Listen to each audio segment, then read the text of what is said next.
Hello everyone, আমি তনু। তো আজকে নার্সিং নিয়ে কোনো কিছুই বলবো না, আজকের ব্লগটা একটু আলাদা। তো হঠাৎ প্ল্যান হয় আমরা আজকে ক্যাফে যাব, আর সেই কথা সেই প্ল্যান, আমরা ক্যাফেও চলে যাই, কিন্তু একজন মিস করে যায়, আর সেটা হলো আমার ফ্রেন্ড সীমা। বাট ও পরে এসে আমাদের সাথে জয়েন করে। দেখো, প্রথমে গিয়ে মেনু কার্ড দেখে খাওয়ার অর্ডার দিয়ে নিই, তারপরে একটু বসলাম, বাট আমার এই বসাটা সহ্য না হয়ে আমাকে কাজে লাগিয়ে দেয়। হ্যাঁ, এবার তোমরা ভাবতেই পারো যে আমাকে কি কাজে লাগিয়ে দিল। আরে গাইস, ফটো তোলা, মেয়েদের তো কাজই হলো ফটো তোলা কোথাও গিয়ে, তাই না? পরে এসে সীমা জয়েন হয়, বাট খুশি চলে যায়, কারণ খুশির বাড়ি থেকে কল আসে। আর এদিকে আমাদের খাবার চলে আসে। সেই খাবারটা দেখে সীমা লোভ সামলাতে না পেরে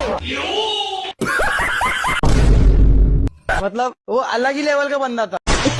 তো তোমরা দেখতেই পেলে ক্যাফেতে গিয়ে আমার দুটো ফ্রেন্ড কি শুরু করে দিয়েছে। বাট ওদের নাটক সাইডে রেখে এবার আমি বলি যে এখানকার খাবার কিরকম খেতে। আর সত্যি বলতে খাবারগুলো দারুণ ছিল। তো এখানে আমরা 3 ফ্রেন্ড মিলে খাওয়াটাকে খুব ভালোভাবে এনজয় করে খাচ্ছিলাম। খাওয়া দাওয়ার পর সীমা আমাকে এনে দেয় টিস্যু এনে দেওয়ার কারণে আমি সীমাকে বলি থ্যাংক ইউ। তারপর আমরা 3 ফ্রেন্ড মিলে বসে একটু আড্ডা মারছিলাম। আর এদিকে দেখো, এদের দুজনের ফটো তোলা শেষ হচ্ছে না, প্রায় দুপুর থেকে সন্ধ্যা হয়ে যাচ্ছে, তবুও এদের ফটো তোলা শেষ হয় না। তো ফাইনালি বাড়ি চলে আসি। এতটাই ব্লগ কেমন লাগলো কমেন্টে জানিও। টাটা।